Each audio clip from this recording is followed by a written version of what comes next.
Hey, they call you Ski Home? YouTube, welcome back to another dope video. My client here is getting a medium skin fade and taking some off the top, as you'll see in this video. Be sure to stick around so that you do not miss the final product. To kick this haircut off, I'm going in with my comb, just combing everything from the crown out as it naturally lays, just so that I can see exactly where his hair wants to naturally lay, so that I can set myself up to go in with my shear work to clean up the top length as well as debulk.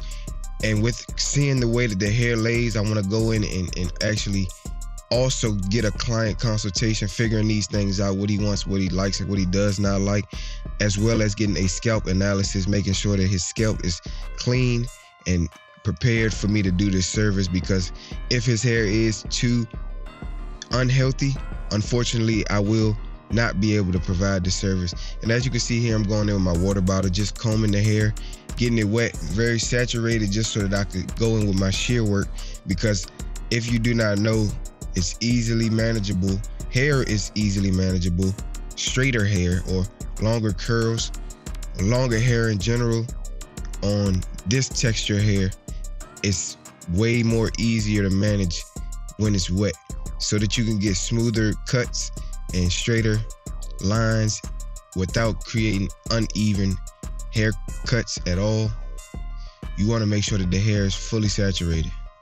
Here I'm going in, finding the crown and working my way up to his front recession points on each side. So I'm going to take my clip and clamp the hair away, go in the back, do the same thing. Coming from the crown, I'm going across the back of his head. Then I'm going to come all the way to the front on the other recession point, connecting the dots, almost like a horseshoe shape, just so that I can section off the top from the sides to give myself room to set up for this fade, as well as cleaning up the length on top and keeping even sections. If you are new to barbering, a couple things you should know is learning your shears, or learning how to use shears in general. It not only increases your demand, it expands your arsenal and skill level, and it allows you comfortability when doing shear cuts, so that you're not intimidated when you get walk-ins with straighter hair, longer hair, or want to come from a longer style to a shorter style, and you have to use your shears. And not only that, it creates higher demand, and higher demand equals higher income. And we don't just want to treat this like a money exchange. We want to build relations and get comfortable with doing the shear work. So you don't really want to necessarily be thinking about cutting the hair as you are cutting, because you want to be able to build those relationships and building that rapport with a client. So you want to get more efficient with these type of things. And obviously, higher income means you can live a better life, not necessarily splurging, but you can set up for your future.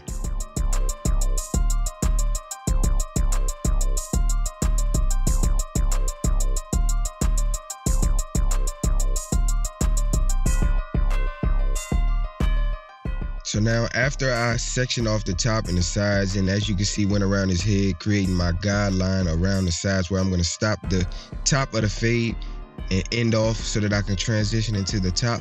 Now I'm going to take the top and section it off down the middle, and I'm going to take the natural growth pattern.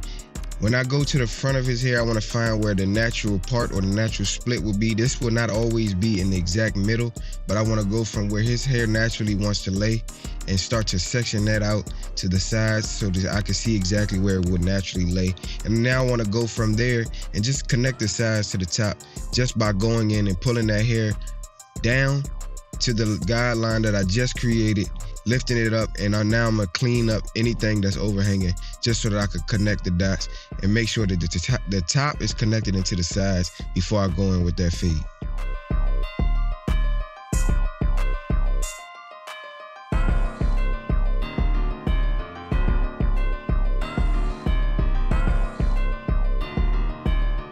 As you can see, there was not much to do, but I just want to cross-check and go over everything just so that everything is even, connected in the top to the sides. But now, as you can see here, I'm going to part the middle of his hair and keep it about a finger's width or comb's width, parting the middle and keeping both sides separate with a path going down the top of his head back to the crown. Now I'm going to set in my initial length that I want to create, and now this will be my guideline for the rest of the top of the hair. And from here, I would just go and make everything this one length to create an even slate or a even canvas all around the top. And as you can see, picking it up where I left off and just taking the next part of the hair with cutting to my knuckles and then letting everything else fall. I'm gonna pick up the rest and keep going back. As you can see, keeping this line, this guideline, this will be my stationary line. And from here, this will allow me to keep everything as even as possible. Now I'm moving to the right side, taking that same guideline and connecting everything to the middle guideline, cleaning up anything that's overhanging, going back and keeping everything at that one length. If you are a new barber, please do not worry about getting these steps down pat as soon as you start, because the only way that you're gonna get better is to keep putting in the reps. And so with stuff like shear work, if that's something you struggle with, you should be practicing more on your mannequin or live models, cutting it from a longer style to a gradually shorter style. Not too short, but just keep practicing these systems, because as I mentioned before, creating efficiency is a must, because it allows you to focus more on the conversation and build a relationship with your client. Client relationship is very important. Building rapport goes a long way as a barber, and in the service industry as well, all over, because not only do you create great relationships with your clients, and in the future you have a trustworthy person who's going to respect your time, but everybody wants to be taken care of. So if you take care of your client and allow them to feel like you are trusted with their hair, and you don't never want to feel like it's you taking money from someone, you should just always look at it as if you're providing a great service to a great person, building a great relationship. And if you focus more on the relationships, I promise you, as you keep putting in the reps, you will get better. You never want to make it feel like as if you're just taking somebody's money. You should create a outstanding service that whenever it's over, the client has no problem whatsoever with paying you your worth.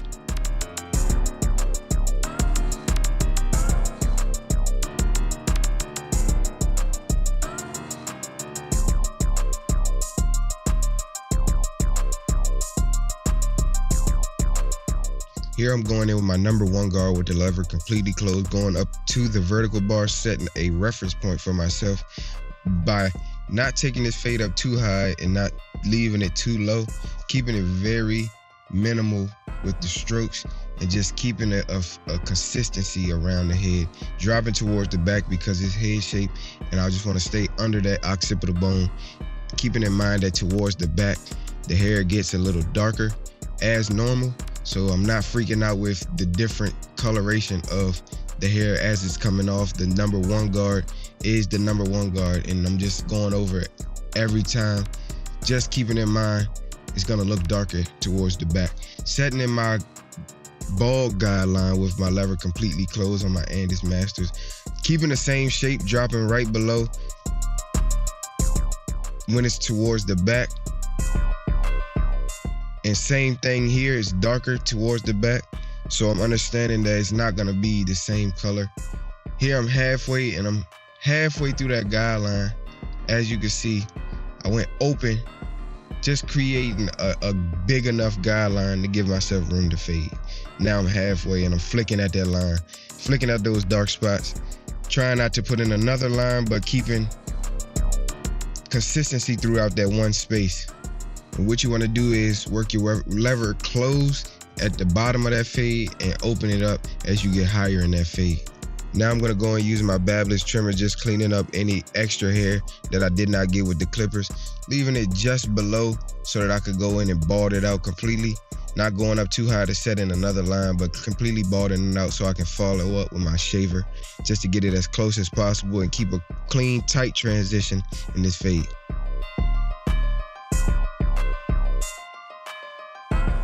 Now this time I'm going in using the number 1 guard with the lever completely closed. Now I'm actually setting in a actual guideline. I'm sorry, with the lever open. Setting in the next guideline from the lever open. Just giving myself a wide enough panel, going up about a finger's width or about a whole inch to get a gradient look. Keeping in mind that the bigger I set my guidelines in, the more room that I have to work this guideline out. And so when I come back and erase that very bottom line, I make it easier for myself because the fade is not so much condensed, it's more spread out and it's gonna appear very gradient. Here I'm going in with my number 2 guard with the lever completely open, skipping the number 1.5 because I'm gonna come back and follow up with that right up under there in between the 1 and the 2.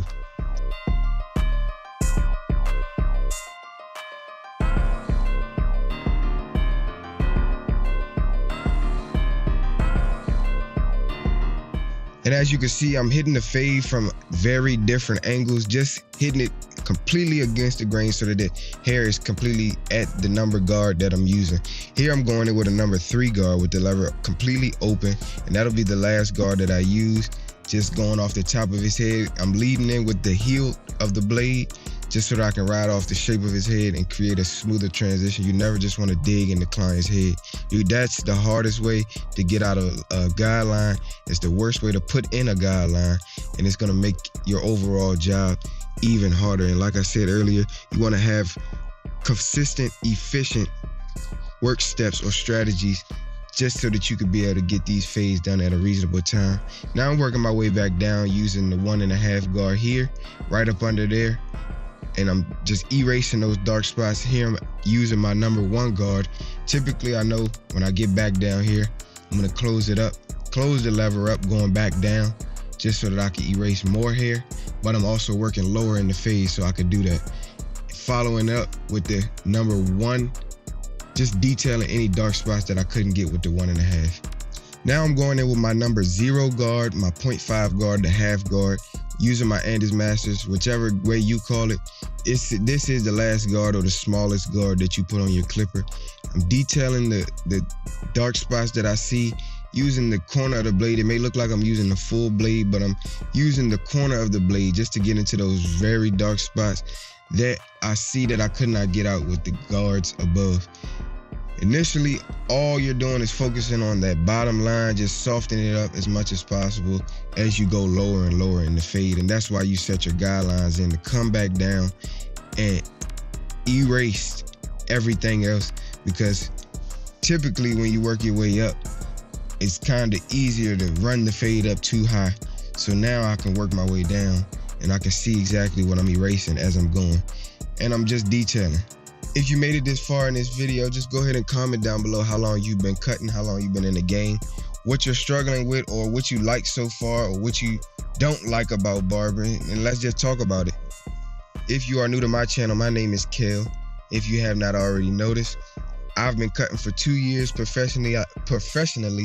I am a licensed master barber, and I'm working on perfecting my craft every day. These are just the steps that I use, the techniques that I use, and the strategies that make cutting hair efficient for me. But if you have other ideas or ways that you go about doing it, please feel free to leave in the comment section below what you do, what you don't do, what you try to stay away from, just so that you can make sure that your cutting is as seamless as possible, creating a great environment for your customer. As you can see, same exact steps here. I'm making sure that when I go up with my guidelines or using the clipper, going up consistently, I'm using the brush and or the comb to comb or brush away any extra hair that's already cut, just so that I can see exactly what I'm cutting, what's already cut and what still needs to be cut.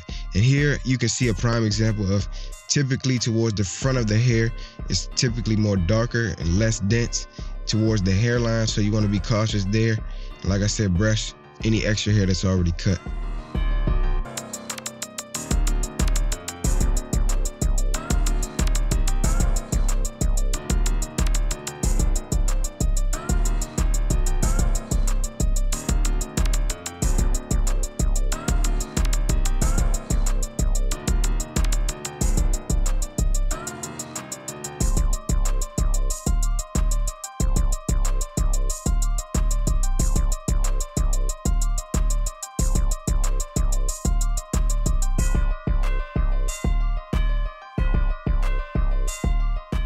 Here I'm just going to follow it up with the trimmers just so that I can create another level of gradiency, using light strokes just so that I don't run the risk of taking that fade up higher or setting any unwanted lines. Pulling down the ear and cleaning up the hair behind the ear is very important also, because like I mentioned earlier, The way that you create a worthy service for your client is by going above and beyond in your service and focusing on client comfortability. By doing things like dusting your client off frequently because the hair is uncomfortable, and if it's on your client for too long, that may be one thing that they notice that you don't pay attention to. Also, by periodically checking your clippers to see if they're too warm, remembering that time that it takes to do certain steps that you do. You don't never want to do one thing for too long, but you also don't want to rush anything. So time efficiency is important in managing your time, because you never know what your clients have to do after the appointment. Even if they still tell you what they're doing, just assume that they have to be out of the chair, because you never want to really just run over on time, because that pushes your day back. Obviously, you know that, but keeping those things in mind helps to build efficiency with your clients.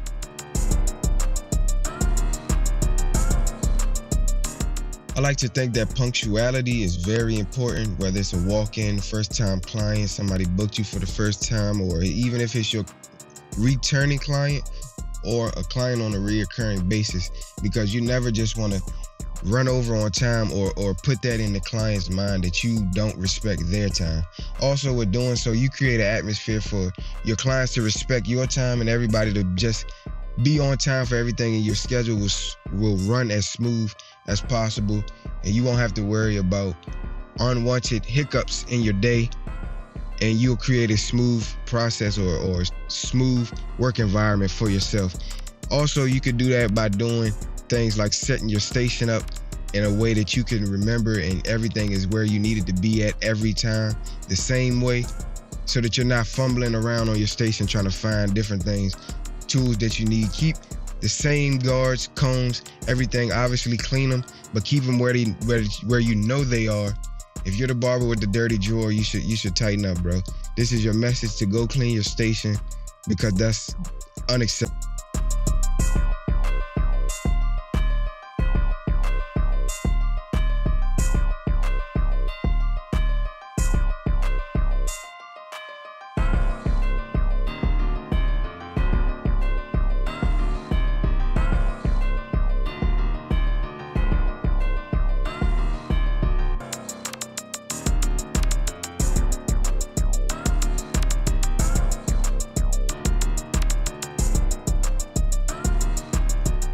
When working on the hairline, you want to use the very edge of the blade or the end of the blade, just so that you can be more precise. Tapping in the hairline at the lowest point or the lowest natural point, so that you do not run the risk of pushing the hairline back, but you want to keep its natural positioning and just clean up the edges. Same thing here on the other side. I'm taking the lowest part, cleaning up the overhang, so that I don't run the risk of taking it too far back.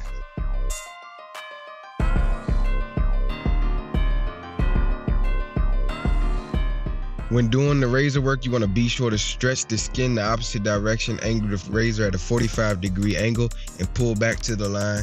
And just be sure to use light strokes, because the razor is very sharp, so you do not want to run the risk of cutting the client.